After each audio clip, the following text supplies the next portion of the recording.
Hello, ஆ என்ன பண்ற? சும்மா தான் வீட்ல. நீ? நானும் சும்மாதான். ம் சாப்பிட்டியா?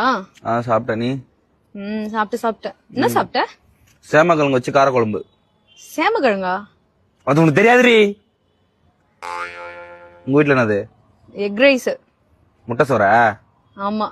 ம் அப்புறம் அப்புறம் என்ன? சொல்லு. என்ன?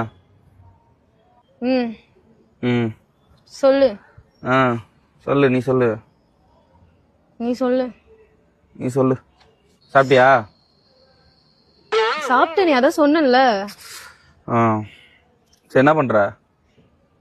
அதான் சொன்னேனடா சும்மா இருக்கேன்னு. ம் மாமா அது துவைக்காதமா, அது நானும் போடவே இல்ல. நான் வெளியில எங்கேயும் போகல, வீட்டுலதான் இருப்பேன். சொல்றா. சொல்றி. என்ன பண்ற? மொட்டை மாடி தான், அதான் சொன்னேன்.